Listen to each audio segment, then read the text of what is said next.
So we were talking about magic in general, and actually, first of all, we were talking about like secret societies, and how this guy that Natasha saw a video of was like saying that they have all like different lodges and stuff, have like warlocks and masons and witches and stuff, and I just vibe off listening to that kind Which of I shit. found really fascinating because I've never, even the other stuff that I've heard about, like masons and such, I've never heard about like anybody like outright saying that there's like witches that like keep the energy in check and stuff, which is fascinating to me.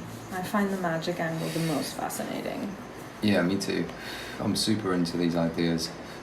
And funnily enough, I met someone who told me about Amma, the hugging saint, in South India, in Kerala. There's this woman, Amma, and she's like a full-on, she has this, I think she kind of comes from a bit of a Christian base.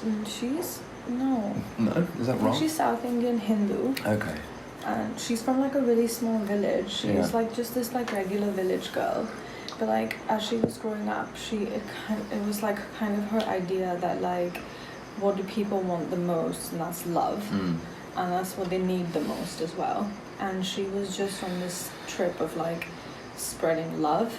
But she what I heard about her was that someone went to see her because she does these hugging satsangs where basically every day she just hugs thousands of people. I wonder how she's doing with the social distancing. 6 feet apart hugs.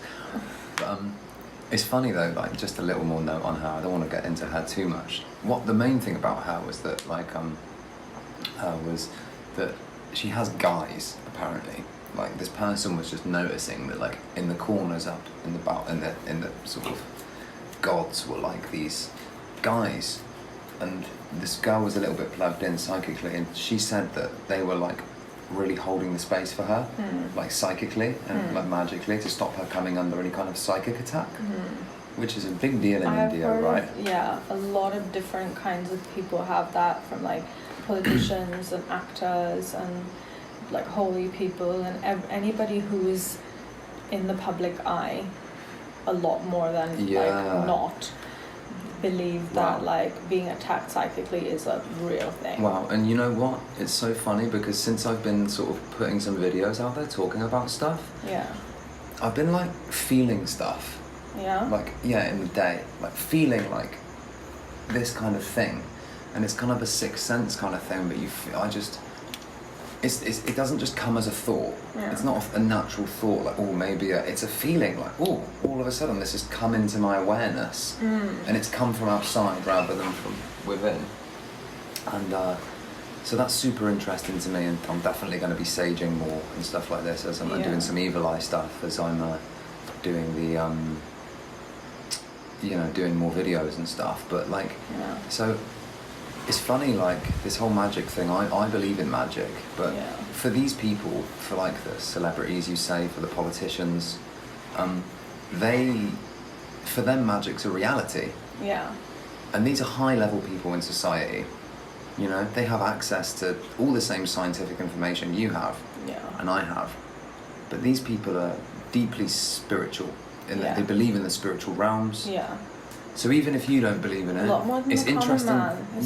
It's interesting to know about or to learn about because they believe in it. So I'm fascinated by it, and we were talking about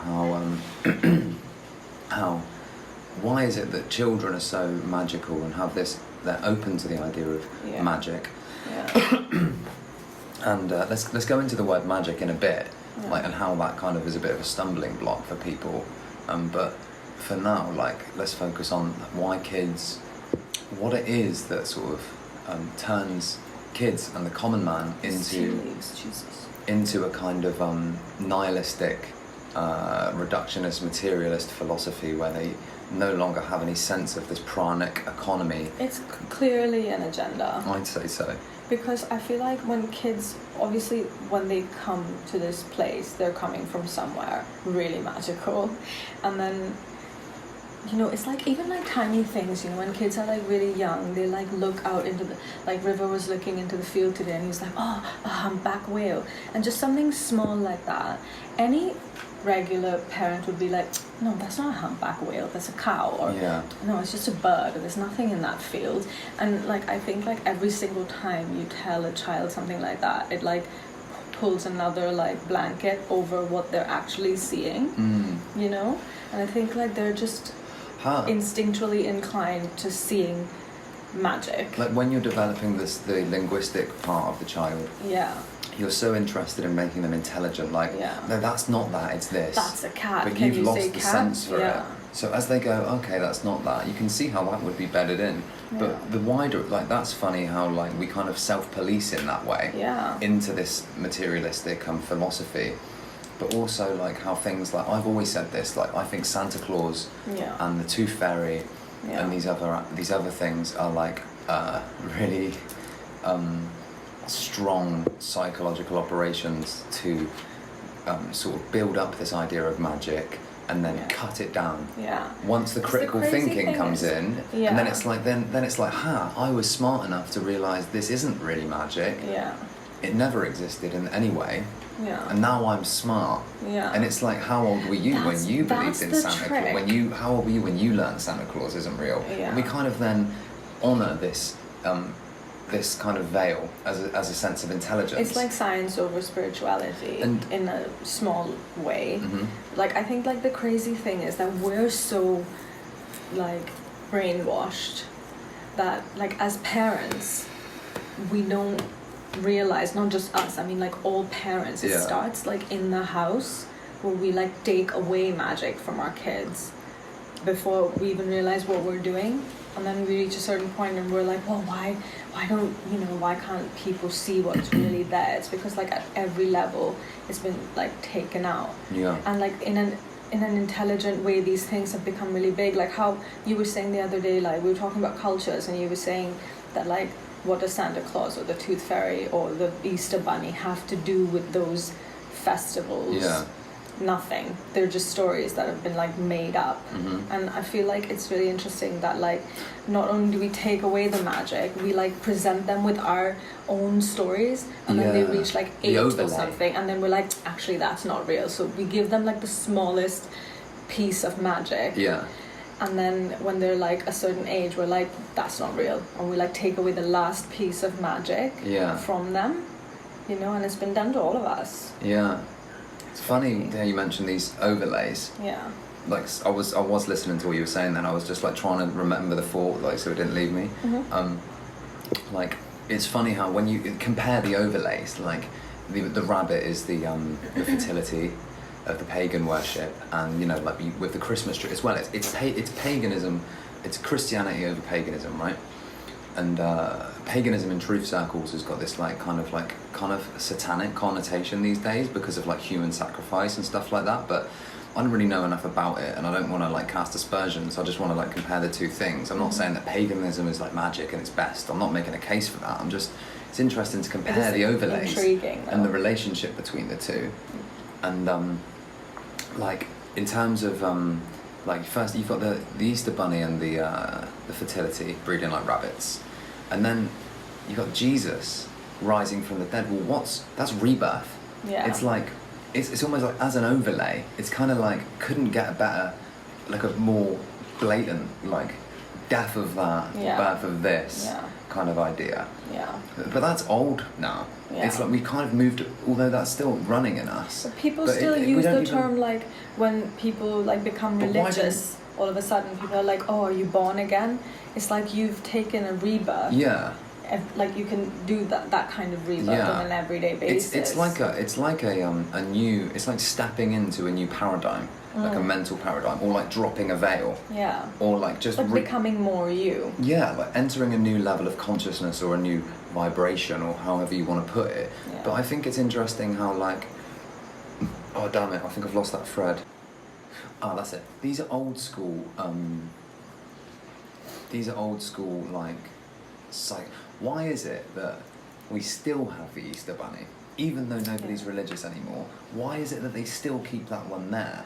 So there must be something like deeply embedded within our subconscious that it's activating that we don't really understand for it to continue being such a cultural meme.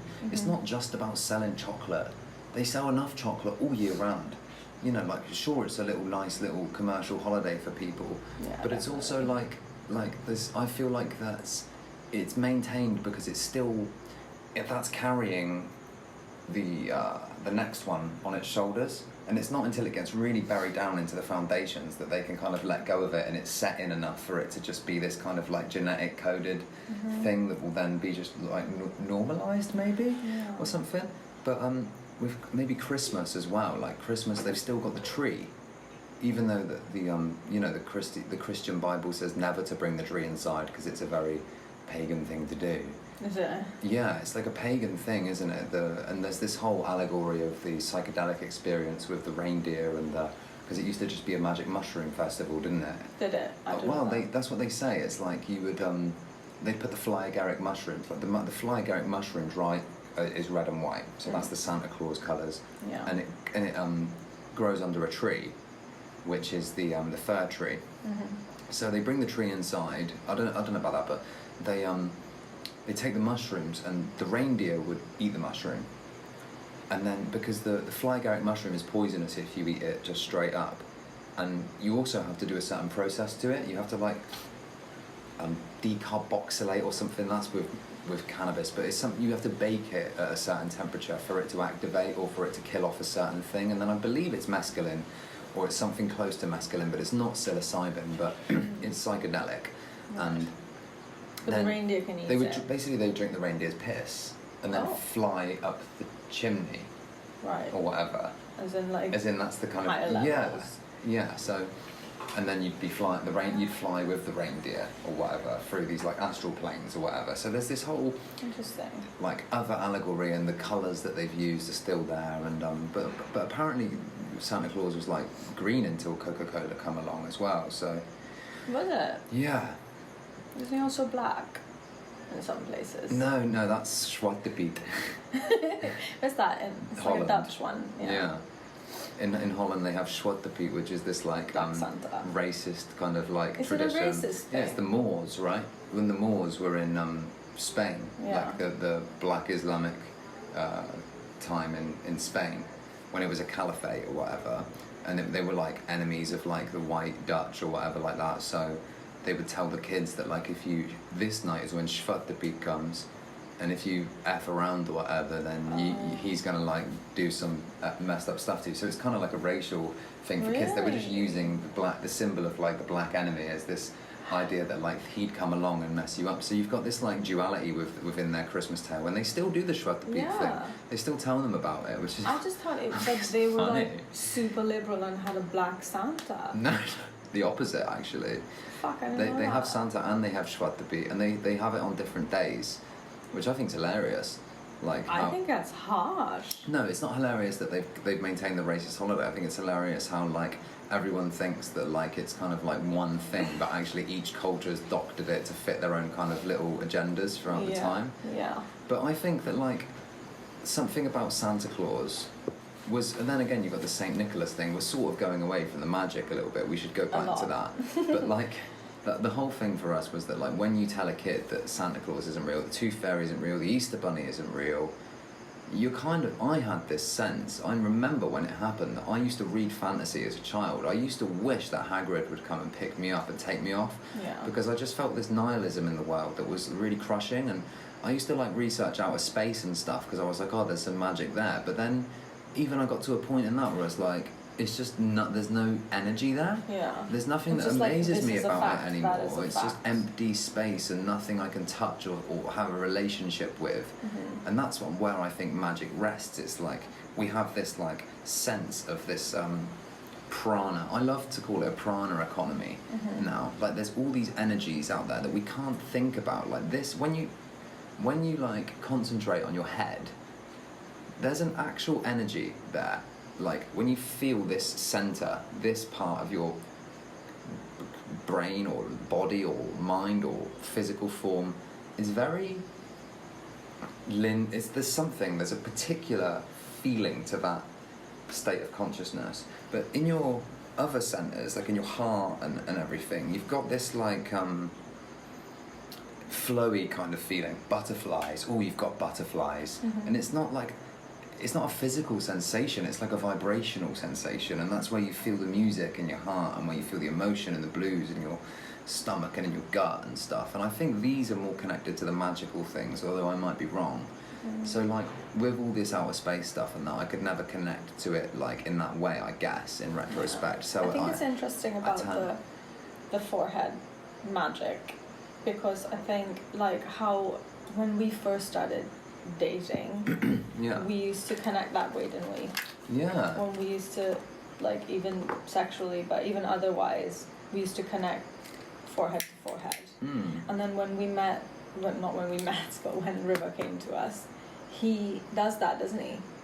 God, he does, yeah. He pulls us in, and this was a natural thing he started doing. Yeah. He just pull us into his forehead. I really felt energy from him there as well. Me too. I felt it from you as well. I always have, and that's like something like a lot deeper that I've had with you than I've had with anyone else. I don't mean that the third eye is like not magical in any way, actually. I just feel like there's where you think in language. I just think that the magic runs through you. Yeah. And if you like bring it to a point and connect with somebody else at that point, you can kind of like share magic in that way. Yeah. Because you see animals do it as well. Yeah. Like cows do it to each other, dogs do it to each other. Eskimo kisses. Yeah.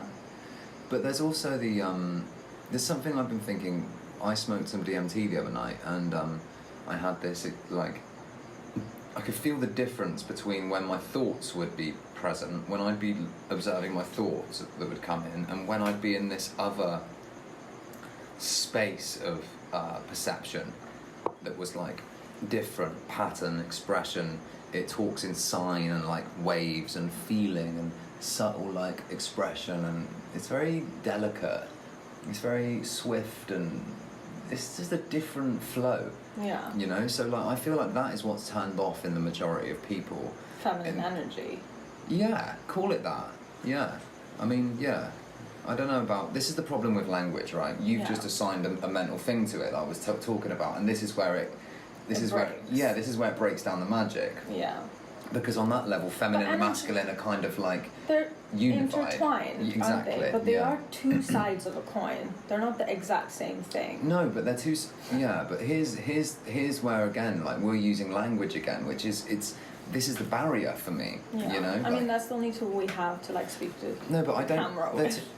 But they're two sides of the coin in the way that, like, you can disseminate them and you can see the differences between them. Yeah. But they act as a unified force, as a balancing force Absolutely. within that magical realm. It's not like when you go into that magical realm, there's no masculine. It's acting as a unified balance kind of thing. Absolutely. And that's like really obvious in a lot of like, at least in Indian mythology, in like our gods and stuff. Yeah. A lot of the our male gods are quite effeminate. Yeah. You know, they have delicate features. All their poses are like dancey. They're very, you know, there's like this... They wear kajal under their eyes. They wear makeup, and they wear a lot of like jewelry. Color, jewelry. They're very, and their legs are up in like different ways. They're always like, you know, they have like that trickster energy. Yeah. You know? Yeah, they do have some jester about them. Yeah, which is quite like, I feel like when you see it in something, it's really, I feel like because we're talking about gods, I don't want to use the word sexy, but I don't mean sexy in like a sexy way, but I mean sexy. No, I know that. It's so attractive. I know what you mean. No, I feel like it is very sexual. Yeah. Like, I felt like when I've been on psychedelics, I felt like spirits literally want to fuck me. It's back now. I don't know if the audio will be on that. It automatically restarts after it's past a certain bit because there's a limit, but I've got a hack for the camera to restart. I felt this like, and it's creative, but it's like union. Yeah. It's like, and that's where we get our sexual energy from. Is this universal union between two different kind of energies that are always dancing with each other. It's like the eternal dance, and it's funny, like but I don't know how it works in this realm. It's funny to bring it back to this realm and the secret societies and the magic and where people are going, and is it nefarious why magic's being being held back, or is it that people actually? Maybe I've thought that it's maybe astrological, and maybe it's that certain young souls can't handle the magic. Like they can't contain it because they're so young, and it would like kind of destroy them. Do you think, or would it be like massively freeing? Well, I don't know. Like here's I've got two parallel running ideas, and I'm only sort of musing. But like a part of me thinks that like I say this because some people aren't ready for DMT. No. Right. I saw a girl go through the entire spectrum of emotions, from laughter to complete terror, crying, unable to contain that power. But when I do it, I just feel like it's this like nice. I can accept it in my soul somehow. I can somehow contain it and let go of my ego somewhat, or whatever that is, or words to that effect. And so sometimes I think maybe if they were to just unleash the truth on everyone, it would be somewhat like that. Like, I think... And maybe they're building up this. Here's the sorry, I'll just get to this neat little metaphor of like the arch is such a prominent symbol in masonry, and I'm not like bigging up masonry. I don't know if it's good, bad, ugly, or a mixture of all three. But this is one take: is that like they're building this scaffolding of bullshit, because to build an arch symbolises the complete solid structure of a human consciousness in this metaphor.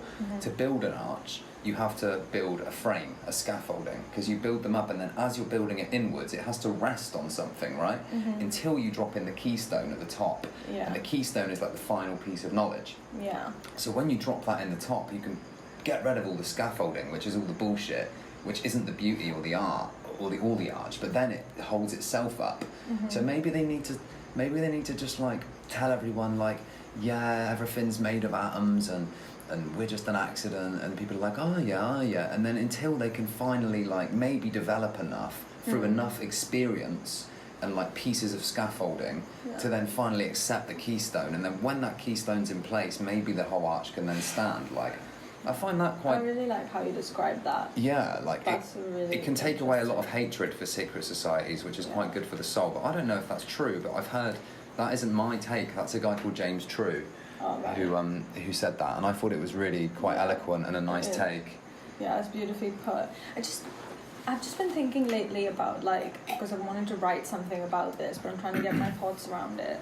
I've been thinking about like masculine and feminine energy, and how everybody is like got both sides inside them. And I wonder if like not allowing people to see that as an agenda is to break down the like truest union that we have, man and woman. It's like the truest union, and I don't mean this in like it's the strongest partnership ever to have existed. And I wonder if like that's an agenda. It's not like something I've like, I've got too much to say about, because I'm only still thinking about it, but it just occurred to me, and I wonder if like that has something to do with why people are not encouraged to be both things. Because if you can't find that union in yourself, you can't find a true union with anyone. And division is the best way to conquer a people, isn't it? Yeah. I like to think of things as almost like if there wasn't so much interference, I often relate it to like tribal societies, just because there's so less separation between everything. They don't have doors on their houses. They don't have but they do in a lot of tribes have clear just natural inclinations towards different gender preferences and stuff. But it's not enforced. It's like kind of naturally found. And it's not like men can't be effeminate, because when you see a lot of these tribes, they're like wearing makeup, doing these expressions that we would think are quite effeminate, and they dance in a way that's quite like we would say it's effeminate. So I think that they can still embody the two sexes, but still have this kind of idea of like it's like they find what they're like naturally comfortable with in their bodies, and there's not necessarily this like, and I'm not making this claim that like tribal society is like utopic, because there's loads of genital mutilation and fucked up shit, but I to think that there's like, it's a good comparison to make sometimes, because we all live in, you talk about division, and you know, the way we don't have a community anymore, we don't support ourselves in that way. We have these like ideas of community, which are basically like gatherings of people with similar ideas in internet forums.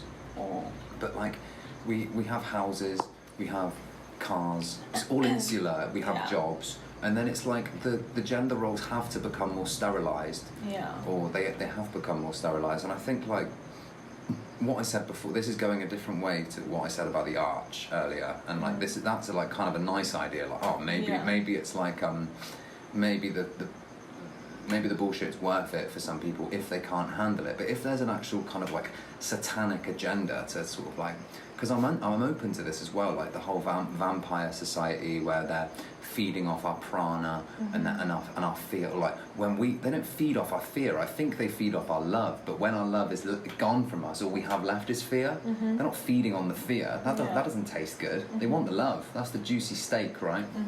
But they can't produce it themselves. So I think we're left with fear when our love has been consumed by these other people. And it kind of like makes sense when you think about it in that way, like with celebrity culture, like deifying celebrities and idol worship, of like how it's like we love them and stuff, but then we feel like shit because we're not them, and we give them all our power because they're like, you know, they're on this pantheon. But like, yeah, it kind of fits, like these ideas fit in with society, but maybe that can also be explained in a kind of way that it's all a kind of learning experience or something. Like maybe they're just there for, I mean, I don't know. Do you think there are a whole bunch of like tests? Yeah, I think you're always being tested, right, in certain ways. I wonder, because like, I mean, I used to feel that up to a point, but like lately I'm wondering if like there are no tests. I wonder if they're all like mental blocks that we put, or that have been put on us by people that, like you said, feed on the love. So there's no universal like kind of power trying to like make you develop. It's more just that like everyone's like free naturally. We're born whole, and then slowly we're picked apart by like vampires, for lack of better words. Yeah. On like this farmed, plane, essentially. Yeah. I don't think we come from this source like empty. No. We come full. Uh-huh. And I think because this place can't handle that being that we are before we up in this body, once we're in this body, we have to start from the base. Yeah. And I feel like we start off knowing everything. The kids are free and amazing, Yeah. and like their emotions are like right on the surface. They understand like, how to have like, fun immediately. Yeah. Right? Like River just runs and he goes, yeah. and he feels so good to run. Not at all self-conscious. No idea of like, is someone watching me? Is this appropriate? Yeah. And these are like things that you don't, you know, they of course they affect you in like your social interactions, but you don't think they like affect your soul on an everyday basis, but they do. That fits into the idea of the prana economy as well, like how you're born here and then the society puts blockades on you to sort of direct your energy in certain ways, or at least like bring the contrast between like people who are like free and people who are like in chains. They need you to also be down here so that they don't feel so bad. Like that's more of a materialist way to look at it. But I think that there is it's not like an abstract thing like that. I think that there is an actual energy transfer going on on some level. Yeah. So it does make sense. Like when it's funny because there's no like, unless you can sense or feel the energy and sort of like, because the rationalist is like, well, we can't measure it, so it's not there. Yeah. But unless you can feel it and agree to that person, did you feel that? Did you feel how good that was? And they're like, yeah, I feel that. Then you'll never understand it, but then you'll never know how to really work with it. And I think some people do agree that it's there and feel it, and they're living it. And these other people are just blind to that sense, but they won't take that because they're not going to admit that they're disabled. Also, you know, I think they are like, it's like being disabled, but in like a real way. not like blind. Yeah, not like you're not sure of yourself. It's just that you can't see.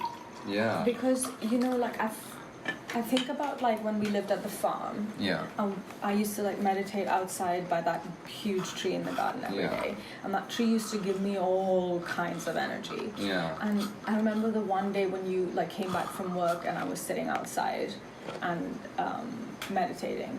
And you came and you sat there and you meditated with me in the same space. And then when we were done, because I was so in tune with that tree, because I'd been doing it for so long there, I could feel like a connection from the tree to me to you, like a line. You know, it was like I could touch it. It was real. And I feel like the reason that people can't see is because we've been pushed into this place where, like you were saying, everything is like separated. Yeah. Like we're in our homes, we're in our cars, everything's like a bubble around us. Yeah. And we've been taught to like keep ourselves away from each other, but only like physically. We don't know how to do that and then go inwards. That's not taught to us at all. No. And I think like to make people like completely lose any idea of who they are, you have to make them feel completely disconnected from everybody, so they don't feel connected with anybody, which includes themselves. Yeah. You know?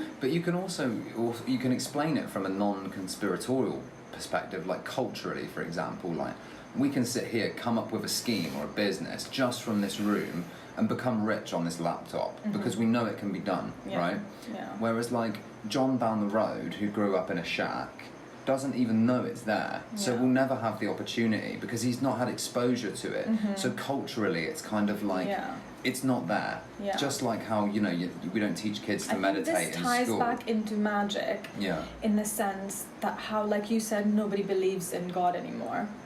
And that's like the ultimate magic, because that's source energy. When you actually believe in God, you know what it really means, as opposed to what like intellectuals think is that there's this like old dude that sits in clouds all day. You know what I mean? Yeah, and, like religion's such a straw man argument for source energy, isn't it? It's like, and on the fifth day, and it's like, no disrespect to like Catholics or anything, like fair enough. No disrespect to anybody. I'm all for Christ consciousness and everything. I went to Catholic school and I do respect like the faiths and stuff, but you can see how that just plays into like the intellectuals' hands when they just disseminate it with this mind thing, and like with words, and they can just tie it up in knots, and it will never be sold to them. That's right? the thing, when you give somebody something like religion, and I'm not trying to like badmouth anything, but I feel like when you give somebody religion to like get in touch with something as like vast and just like pure as God, then you've oh shit, I lost my train of thought.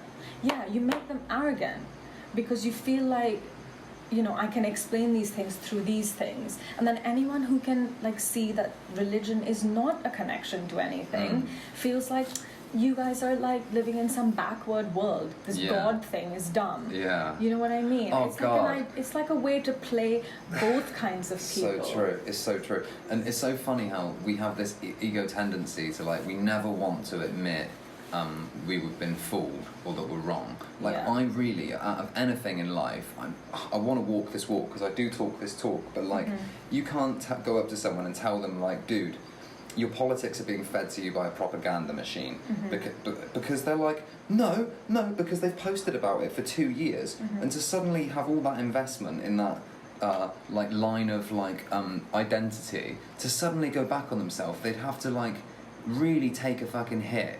But actually, it's not taking a hit. It's totally like that's having integrity, is to admit that you've been effed over. Like I was effed over with loads of different conspiracy theories. There's loads of pissed on breadcrumbs and stuff. But it's so funny how this ties into that video I did before about how introverts are like not like introspective on the whole. People say they're introverts, but actually they're just like not socially developed.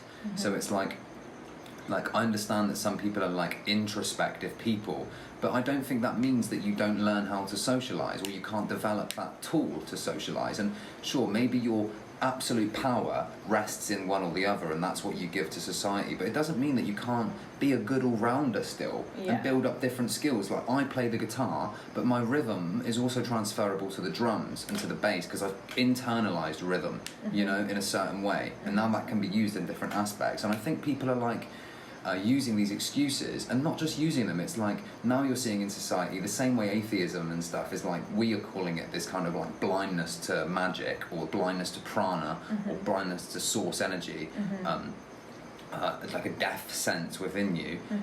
Same way that like atheism is like intellectuals are so arrogant about their overcome this like need to like be something after I die and stuff, and it's like, actually no, you haven't overcome any need. You're exactly the same as a dogmatic Christian back in the day who was telling people that like, your ego needs this, your ego needs to know, and your ego won't admit that you're blind in a sense.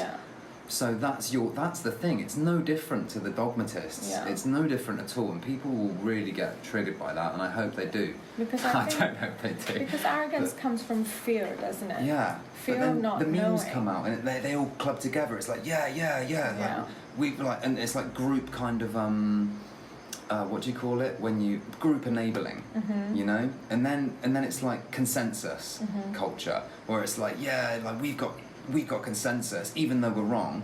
We've got the power, and we've got consensus, so fuck you anyway. We've got the social power. You can just be on your own. Even if you're right, you'll be lonely and punished. It's so narcissistic. It's fucking crazy. Like, it's so amazing how all these different topics that, sorry to like really go full power here. No, go crazy.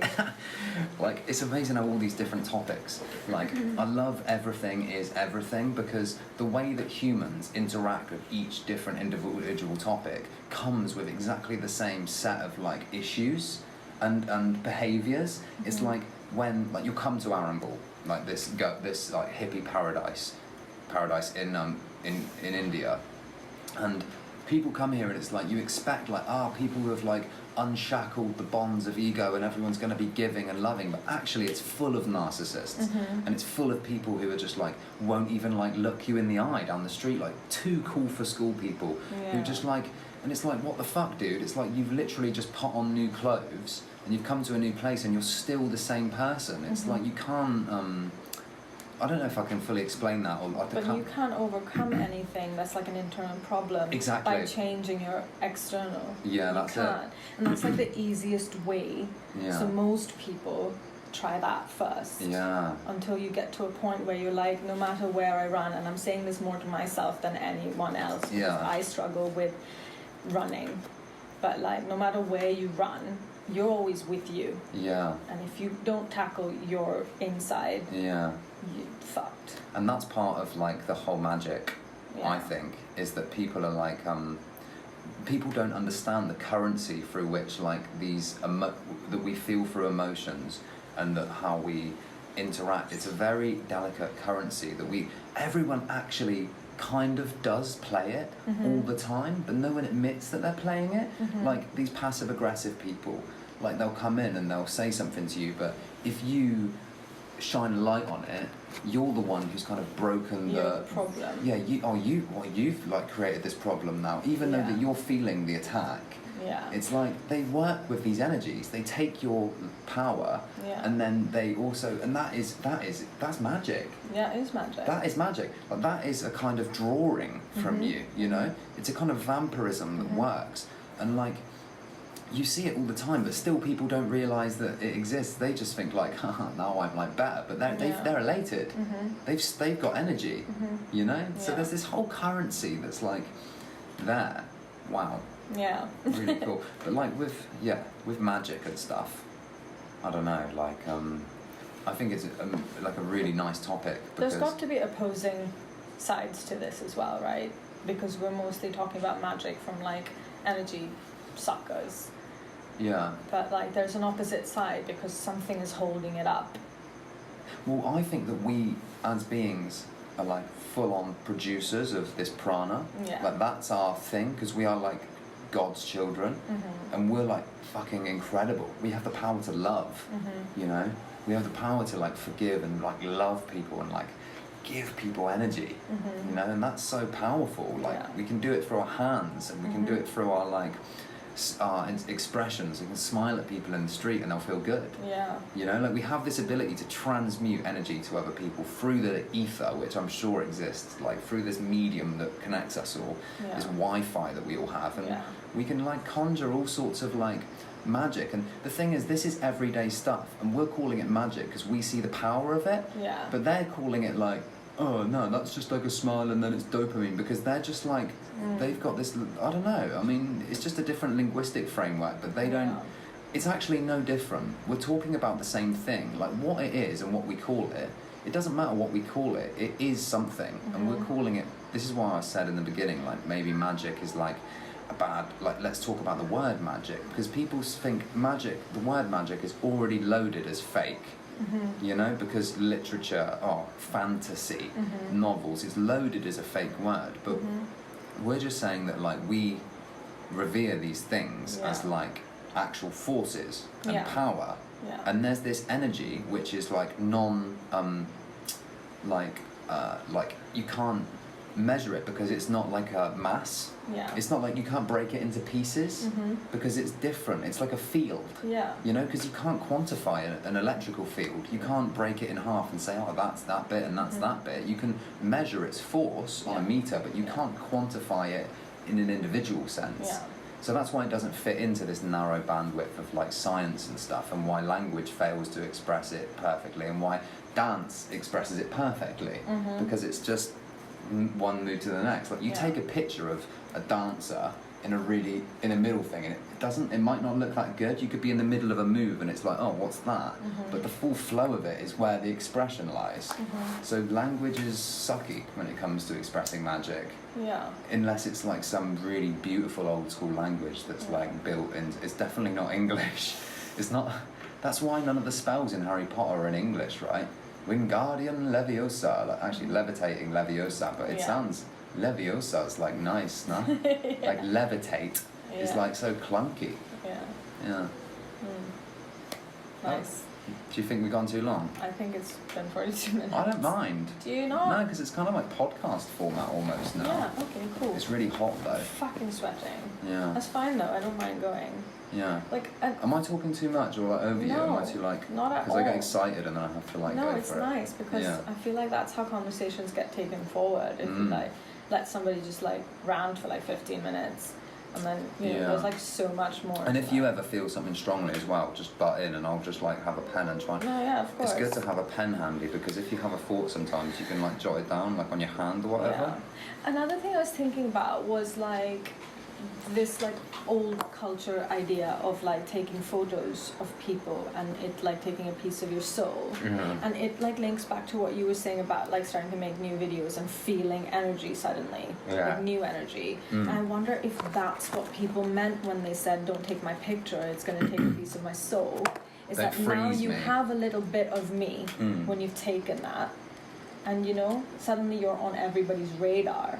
And this is why like these like celebrity kind of people have people like taking care of their energy, and this comes back to like the Masons having witches and warlocks like watching each lodge or whatever.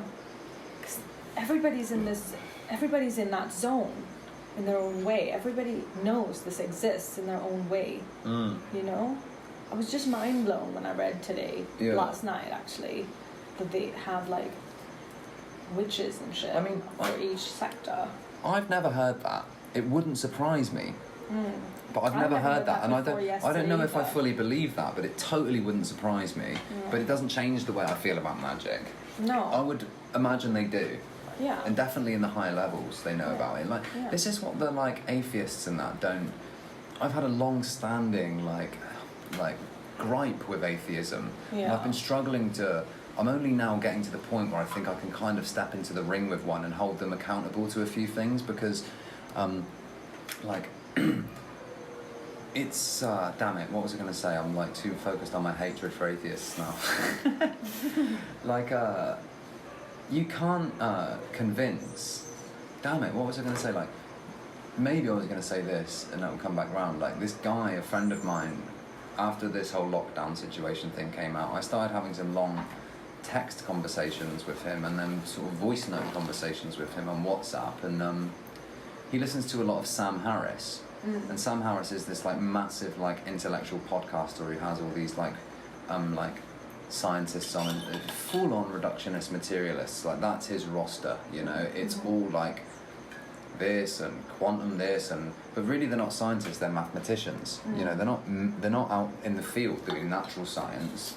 They're not taking measurements. They're like creating like, I don't know, some of them probably are, but mainly it's all like theoretical physicists who are like doing math puzzles and stuff and creating models for like the nature of reality. And he can't, like I was telling him, like define magic, like define spirituality. Because he was the one who was like, I don't think magic is a real thing. He said I consider myself an atheist. Right. And I was like, well, great, like explain that to me, because great, you're here now, I want to know what you feel and stuff. He was like, well, you know, I don't believe there's like a God, and I don't believe in any of the religions and stuff. I was like, oh, so define God, because I love to get the definitions of people. And it's like, well, you know, this and that. And I was like, well, and then they define it, and it's kind of like, well, it's just you've just built a framework of language. Yeah. There's no experience. No. Like God in the West is this like monolithic figure. God in India is like an expression of a person. It's like how you receive the world in a certain way. The word means something differently. Yeah. Like, I couldn't get it here. People were like, I hired a motorbike, and the guy was like, look after this motorbike, it's God. And I was like, what's he talking about? It's not God, it's a motorbike. Like, but then I realised, like, God is it's a different it's different. They're not feeling the same way when they say God. They don't mean the same thing. Yeah. You know, they've translated God and like Bhagwan and God, but it's actually totally different. It's like a way of feeling the world, or a way of like seeing divinity and stuff, which is actually just about it's like who you beatific. It's like seeing beauty. Yeah. You know. It's like bringing yourself in alignment with this like God thing, and trying to see everything through those eyes. I think that's what making things sacred. Yeah. Making things like the puja is like, this is a sacred moment. Yeah. And I'm making it sacred. Yeah. Not some monolithic guy in the clouds. It's like, although it's about the energy and it's about something that they believe exists, but it's like, I'm doing the sacred. Like the sacred comes from you. Yeah. You're like the instrument. And then, but what would the atheist say to that? It's like, oh, well, that's just hooey. Yeah. That's just like someone like trying to like feel good about not dying or something. But it's like they still don't get it. But the power of that ritual. In the East, death is not that big a deal. Everybody's fight is not against death here. No. It's the point of God here is to live every day well. Yeah. Not to like hope you never get to death, and when you do get to death, oh, will God let me in his special palace? Yeah. That's not, you know what I mean? No. That's not the fight. No, it's an expression. Yeah, It's that's like the a best channeling. way to put it. Yeah. It's like, a channeling. You are God's like part of God on this plane. Yeah. It's beautiful to think of yourself in that way. It's like, I think I was telling you this once, it's like when this guy was telling me that like, we're discussing God, and he was like, but don't you understand that you are God and I am God? Yeah. I don't have to like spend any time doing things to like bring God about, because I'm God. Yeah. And a lot of people listening were like, God, this guy is so fucking arrogant. But I think they were misunderstanding him, because he was like, when you have God inside you, everything you look at is God. Yeah. You are the first thing you see. Yeah. If you truly see yourself. This is the limitation of language again, right? Yeah, because it's hard to explain. Yeah. When you say I am God, someone's like, oh, sacrilege. How dare you say How that? dare you say that? But Yeah. but then it's like two words mean different things to different people. So they're Yeah. not saying like, I'm all Not of like God pray and to you're me. not God. Yeah. Pray to me. Yeah. It's like God's energy is like passing through me and stuff, Yeah. and like, you know, these prophets and stuff, and I don't want to bash religion like in any way, because it's such a I don't think touchy this subject. is a conversation about like our idea of God versus like conventional religion. No, it's not. It's just like an understanding of what we think is God through Yeah. all the things like available to us. Yeah. And religion just happens to be one of those things. Yeah, and actually I don't have a solid belief, and I do respect a lot of religion. Like Yeah. I respect a lot of practices, and I respect like a lot of I respect it. Like when I see Islam, for example, like I really respect the way they take time every day to do their thing and to have a relationship with the divine. That amazes me. It's special. I love that. Yeah. You know, but there's aspects of the cultures that I don't feel resonant with. Yeah. But like that's like neither here nor there. You know, that's a I can't. personal thing. Yeah. But the like there's no kind of Also, I think when you the problem with religion is you try to like fit God into a box that like makes sense with the culture that you want to create around you. Yeah. And I think that's where you lose God, because you can't put God in one place. It's like this guy who was describing the Masons yesterday said, he was saying about where the devil lives, and he was saying that the devil lives in that house because the devil can only be in one place, but God is everywhere, like in everyone. Yeah. You know? So I think that's the problem I have with religion. It tries to like describe God and like put down like personality traits of God and stuff. Yeah. And then it kind, because if you can't really appreciate this God energy, then you have to kind of humanize it so you can understand it. Yeah. And I think once you start to like turn it into us, then maybe I'm not saying this right. No, I'm with you. There's an interesting thing like God made the Christian thing. God made man in His image. I think that's basically saying you are God. I think it's saying you're in His image. You're inside Him. So like you're inside the totality of His creation, and He's responsible for all these things. But she is continually powering it like a force, you know, through this source energy. That's my personal interpretation of it. You know, so I respect everyone's roots to it. I think you can do anything, any sacrifice, whether that's like there's guys up in India who lie flat and then stand up and then lie flat. Ooh, like 500 kilometers they do this, and it's like I'm doing this for God, and I fucking respect that. It's like more power to you. That's full on. But I also respect that like people can cut their hair for God. People can grow their hair for God, and like it's the intention behind your sacrifice or your thingy. I feel in that way that's magic. Yeah. I feel that's magic. Yeah, or what we call magic. Yeah. Yeah. It's like, but people like embodying that, like, because it's not easy to do that, is it? To go up and down like that for that long. It's not like, but once you say to yourself that I'm divine, I'm doing this for the divine, and nothing can stand in my way, you've already created magic when you said that to yourself. Yeah. You know what I mean? Yeah, this comes down to free will. We're covering so many topics. Like, free will is like, this was something I was arguing with my friend. These materialist atheists, they don't believe in free will. And I'm like... I struggle with that idea. I don't understand it. It's funny because I think it's kind of like a bit of a troll on people, because most people don't exercise free will, because most people don't understand the energies. Yeah. So they're at the mercy of the people who do. So they don't have free will because they're constantly being bombarded with symbology and all this type of thing. So the average man doesn't exercise as much free will as possible. But then the yogi... Or, you know, do a Vipassana and tell me you don't have to will yourself to sit there for 10 hours a day, for 10 days, and focus on your bodily sensations. Tell me that isn't that isn't strength. Tell me that's just your chemicals, because you can win, lose or draw there. You can't, tell me like running a marathon against your body's, you know, your body's shutting down, you're in so much pain, these ultra marathons. Every single aspect of your body, which is like telling you to stop. This is dangerous. You're dehydrating, you're dying. These guys keep going. Yeah. That is will. Yeah. That is, and these babas who hold their hands in the air until their arms die. Yeah. You think that's just some messed up chemical thing in their brain? They've done that because they're overcome. That is will. Yeah. And that is claiming your will. So I've got so much to say about the free will thing, and I think like it's so just like silly to say, do you have it or do you not? It's more like, like for a start, how big is your data set of people that you've just suddenly decided to study, of like who's willful and who's not? Like how, again, it's arrogant, I think, and it's creating a false binary between something that it really doesn't need to have. Yeah, free will is